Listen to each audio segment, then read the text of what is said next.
Hello everyone, Adam here, and today I will be explaining Devotion, the banned horror title from Red Candle Games. It's now available directly from the developers after being banned from China and forcing Valve and CD Projekt to remove the game from Steam and GOG. You can purchase the game right now, I'll have a link below, and I would highly recommend you do so as a way to support these developers because the removal of this game was completely just unjustified.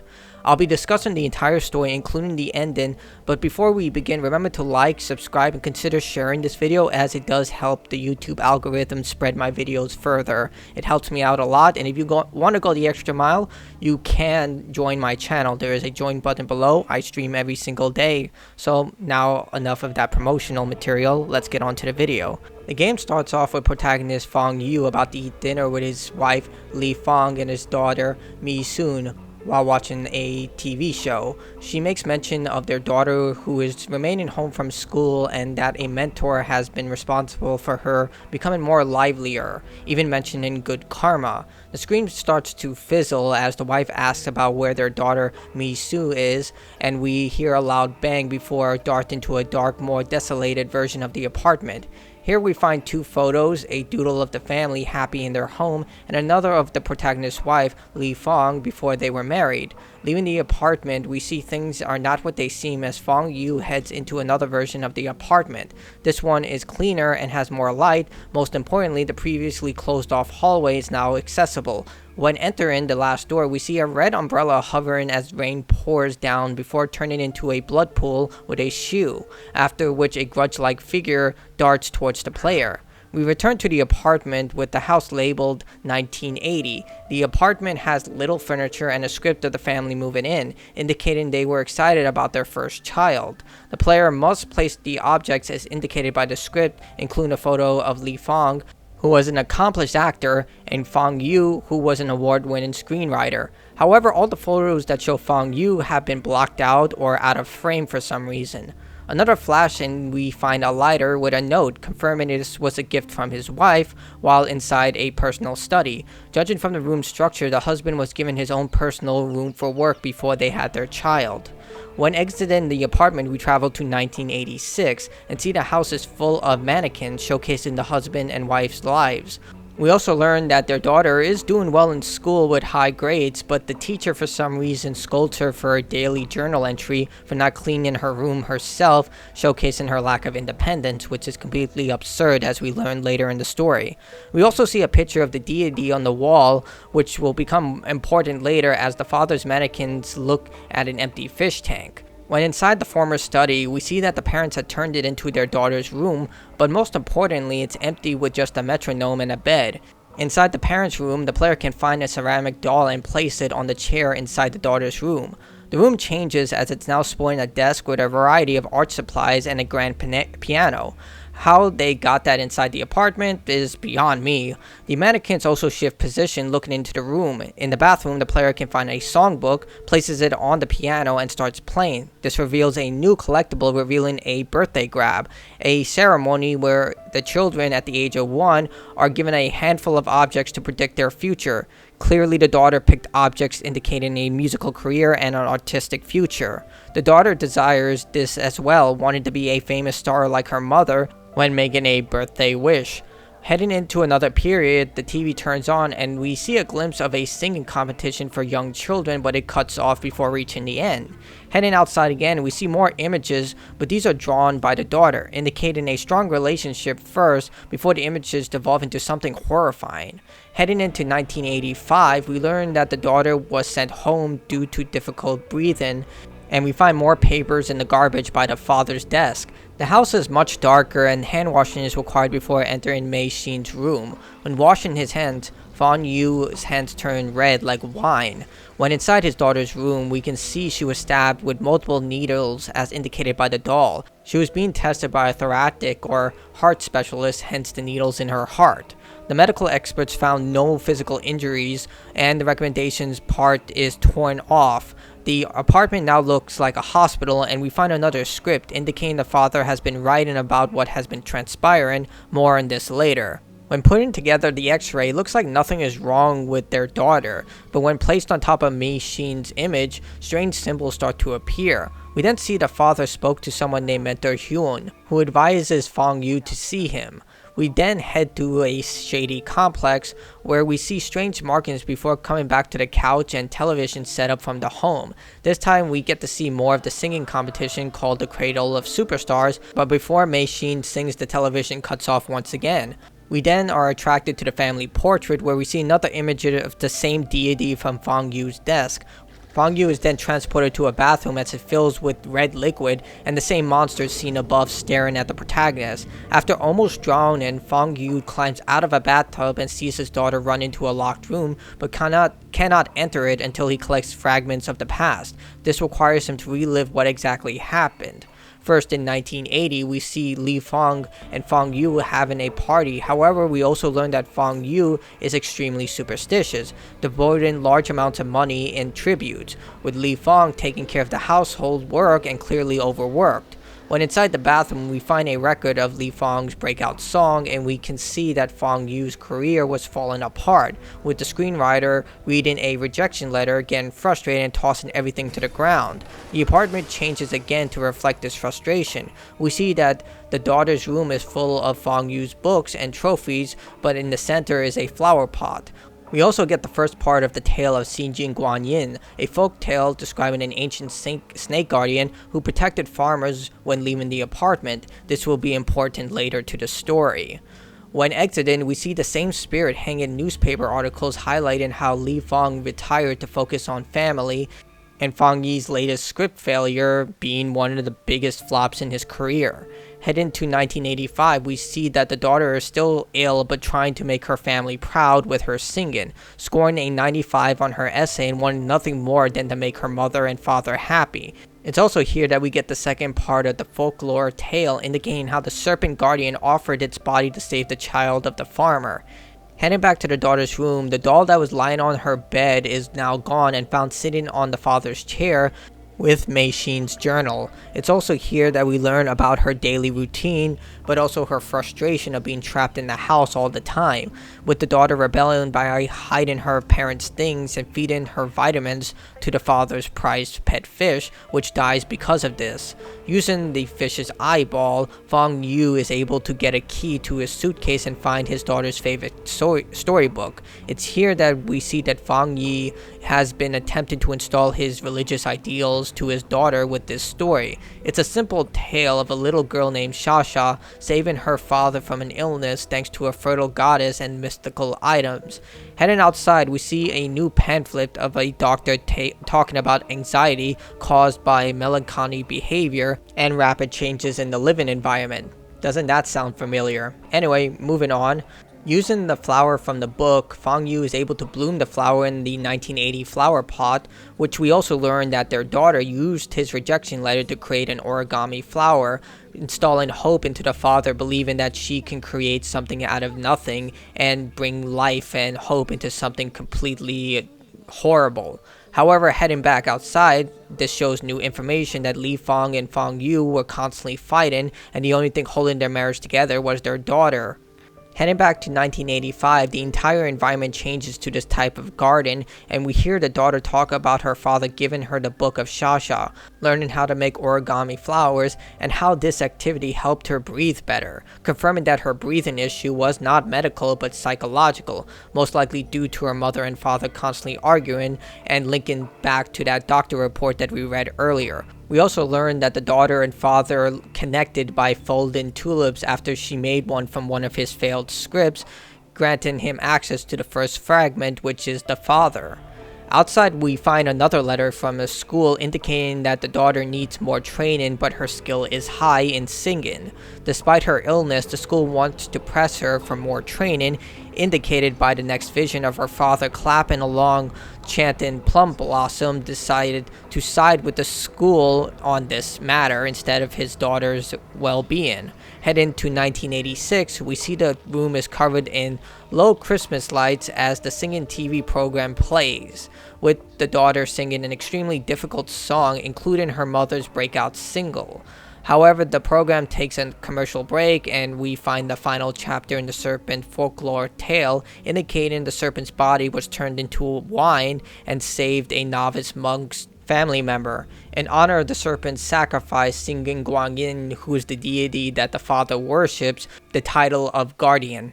Heading into the daughter's room, we can find another essay titled My Dream, which highlights Mei Xi's desire to be a superstar, but not for herself, but for her parents to be happy. It's here we see that Mei Xi overhears her parents arguing about finances. The reason there are Christmas lights around is to save money on electricity due to them running out of money. Feng Yu's scripts are being rejected, and his constant spending on ritualistic items have exhausted their accounts. Despite Li Feng's open opportunity to return to acting as we find in a collectible, Feng Yu refuses to do this because of his ego and traditionalist beliefs, believing that she needs to raise their child and stay home because she is a woman. All of this adds to Mei Xi's anxiety as she taps marbles together in an attempt to get her breathing under control, but it proves not to be enough. As Feng Yu heads down the hallways, we see the wall covered in Mei Xi's drawings as she copes with being locked inside. When playing one of Li Feng's records and seeing manifestations of their daughter, the walls start to turn into something straight out of Silent Hill. Heading back to the TV, we see another part of the show, but it cuts off before the score is provided based on their performances. Heading outside, we see a small stage with a bunch of chairs with 8 written on it, which will be important later as we see the daughter screaming as the chairs circle around her. Heading back to 1980, we see that the daughter is playing the piano as the father takes a picture. Heading back to 1986, the father uses that picture to unlock a dresser in 1980. Inside, we see that despite wanting to be a singer, the daughter is very shy, so much that she hides in a dresser to avoid talking to guests when her parents bring people over. When outside, the final pamphlets are revealed, showing that Mei Xi's parents often ignored their daughter and focused more on what they wanted her to become. Using the items gathered, a pair of shoes, a ripped dress, and a crown, Feng Yu dunks them into a wine container and heads to 1986. We get another monologue of Mei Xi's highlighting her anxiety, but more disturbing that she might actually die, with her father taking her to this mentor Huan to pray, and when it cured her anxiety, he believed more into this mentor's abilities. However, the final part of this vision shows the young girl diving into a pool of wine and a large snake body, which is a dark omen for what is to come. Back at the apartment, we get another script showcasing that the mother is the one demanding her child gain success to take care of them. However, this is a ruse. This is actually the father writing on behalf of the mother, as this was a play. In reality, he's the one hoping that his daughter will become a huge success for financial reasons and also to boost his ego. It's here where we get the next fragment and the final part of the TV show is finally played, confirming that the daughter did not win and lost to her opponent by 1 point, her final score being 89 to 88. Which is why all those chairs had an 88. It was the judges giving her a score of 88 and Mei Xi's screaming internally, feeling that she failed her parents as she not only endured her terrible stage fright to perform at the event despite her anxiety, but only lost by 1 point. In reality, she was stronger than both of her parents, trying to go through this mental and physical challenge just to make them happy. In the pamphlets outside, we see that Li Feng and Feng Yu marriage completely fell apart, and their daughter dropped out of Sunday's show following her loss, and her future was called into question. The final part of the script can be found showing the husband praising the child's recent academic success and being grateful for just having a family, but the mother condescendingly remarking how she doesn't know how to live outside of luxury.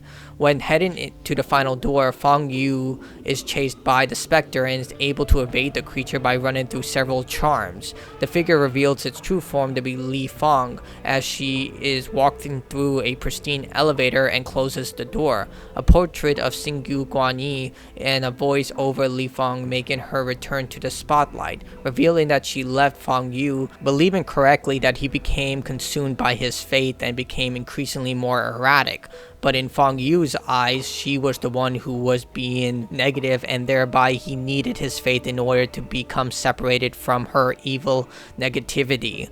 But despite her wanting to keep her daughter, she felt that she was being warped by her father and decided to leave her with him, which was the most stupid decision you can possibly make, as we'll find out later. When exiting the elevator, we see that Li Feng was trying to escape Feng Yu, and this was the only option left to her. We return to the same opening scene as Feng Yu watches more of the singing show, but things are a little different. We don't have the same melancholy and hopeful environment that we had at the beginning of the game. In fact, we don't even see much of it, except that the daughter is watching from her room almost in a demonic figure. When getting up, the room changes and we dart to the daughter's perspective as she attempts to deal with her mother leaving. More panic attacks coupled with visions of her singing, losing, consuming medication, where we see Feng Yu reading a doctor's diagnosis recommending psychological help, but we all see the medical test came back normal, with Feng Yu refusing to believe that his daughter is crazy in his eyes, but in fact she just needs therapy. We see that Feng Yu sought more of mental Huan's treatment and dives deeper into worshiping Singan Guanyi, even going as far to develop this type of trance meditation state. He travels to this hellish world and makes some personal body sacrifices in exchange for his daughter's treatment. This is likely him consuming some sort of medicated items from the mentor, as he strongly believes of this type of hellish meditation or whatever this is. It's pretty bleak. Back in reality, if you can call it that, we learn of this Guang Li rite, but also of the insidious dark ritual where a person is submerged in rice wine similar to the serpent folklore. Remember the tale we learned earlier. We also find out that Mentor Huan is actually a scam artist who uses people's faith to swindle money from them. The first being a parent seeking their son to succeed, a cheating couple attempting to get the husband's wife to sign divorce papers, and a parent who lost their child to cancer because she was told to refuse treatment. Considering this was Feng Yu's memory, it's likely he heard all of this but refused to accept this, as we've seen he refused to accept he's ever wrong, and especially seeing that he refuses to accept that his daughter needs therapy help, thinking that she's crazy. He most likely accepted that whatever Huan was doing was completely right, or he would have to admit that everything he's doing is wrong. When we hear Huan speaking to Feng Yi about performing the ritual, filling a bathtub with wine and submerging their daughter in it for 7 days, we enter the apartment one final time to hear Mi Sun's final words. She talks about how she misses her mother, that she found a way to cure herself by folding tulips, still holding out hope that she could bring her parents back together through her singing and they can be a happy family once again. It is truly one of the most heartbreaking moments I've experienced in recent memory. The game ends with some amazingly profound music, with an after credit scene showing the father sitting in an empty room watching a static screen on the TV, waiting for 7 days to pass as indicated in the dark ritual. So what happened here? Li Feng was an accomplished actor who paused her successful career to raise her child with the father, Feng Yi, a waning award-winning screenwriter who eventually lost his touch and was extremely superstitious. The relationship began to fall apart as their money drained due to Li Feng being accustomed to a certain lifestyle and the father's incredibly devoted ritualistic beliefs and spending large amounts of money for this type of lifestyle as well. Feng Yi failed to sell any of his scripts, and his ego refused to allow him to get emasculated by allowing his wife to become the breadwinner in their relationship, which led to constant arguing.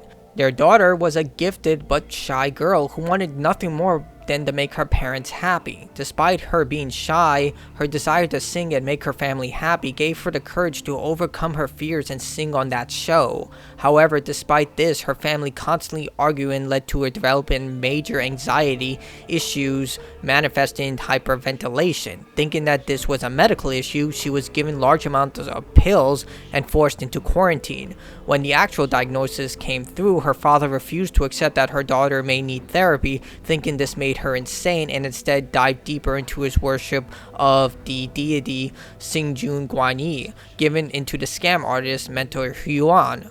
This behavior became too much for the mother and she left him and her daughter in his care. This caused Feng Yu to dive deeper into his faith, eventually deciding to perform the dark wine ritual as stated by Mentor Huan. Mentor Huan being a rip-off artist who would exploit people's faith for his own personal benefit. This would eventually lead to the death of Feng Yi's daughter at the hands of her own father, drowning her in wine thinking it would cure her illness, or in retrospect also she would starve to death since the ritual required 7 days in order to complete. And that's what we saw at the beginning of the game, an illusion of what Feng Yi wanted from his life, a traditionalist wife who takes care of the home, who shares in his faith, a close relationship with Mentor Huan who was not a rip-off artist in his illusion, and a famous daughter who won the singing competition and was a constant figure within television. And in reality, we got none of that. We got a daughter who just suffered a horrible fate by a delusional man. And that brings us to the end of this Ending Explained. Devotion isn't a traditional horror game. With the exception of one section, there's little tension from the gameplay. Instead, it comes from the disturbing story of this entire situation as a pure soul eventually dies at the hands of someone incredibly egotistical. It's one of those games that once you understand the narrative, it becomes something very hard to replay given its extreme ending, and especially the death of a child, which was completely unnecessary in the full context of everything that went on in this very disturbing story. Either way, I would recommend that you purchase the game to support the developers directly, considering that this game was removed unfairly from all these digital stores in order to appease China. Either way, thank you for watching. I hope you enjoyed the video. Remember to like, subscribe, comment, share, all those good YouTube stuff. If you want to go the extra mile, there's a join button. And I hope to see you in the next video. Stay awesome, everyone, and have a good day.